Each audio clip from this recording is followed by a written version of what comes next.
Cristi Danilet, a judge from Romania. You're one of the speakers at the training of Tunisian judges.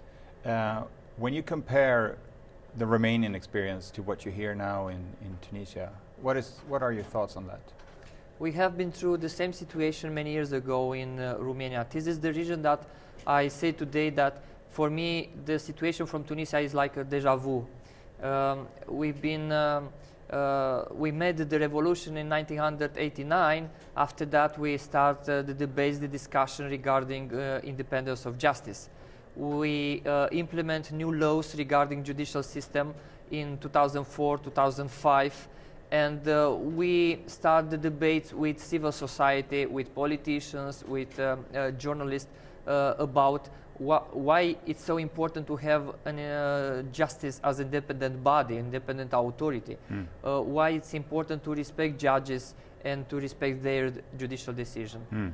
Of course, very often politicians attack judges or prosecutors through media. That because they want to intimidate and to control in this way the judicial decision and the entire process.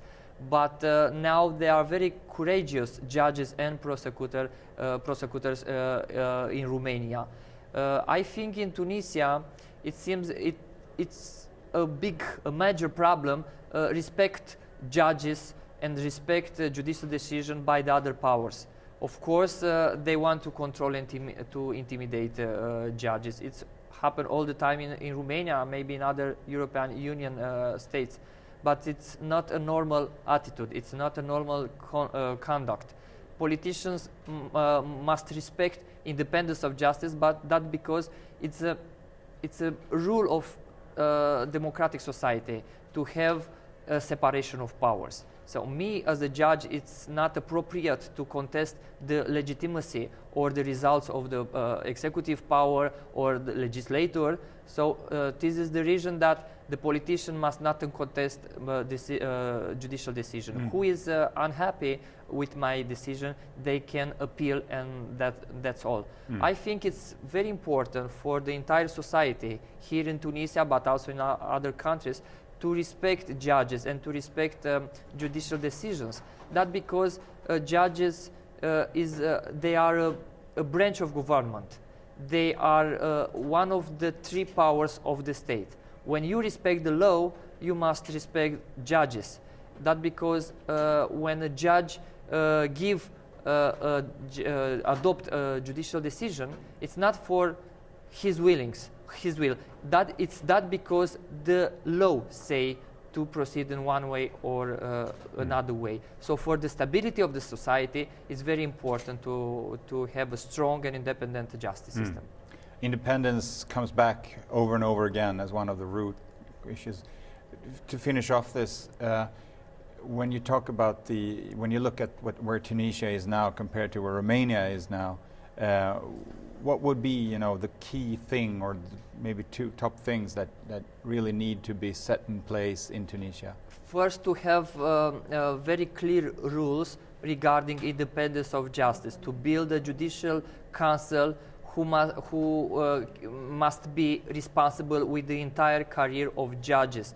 It's not possible for Minister of Justice or I don't know for other powers to control the career of judges. This is the reason that we built in Romania 10 years ago the Superior Council of Magistracy, which is responsible with recruitment, transfer, promotion, discipline of judges.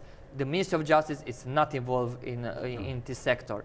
Secondly, it's very important to increase trusting of the citizen in justice system. Justice system is a kind of public service.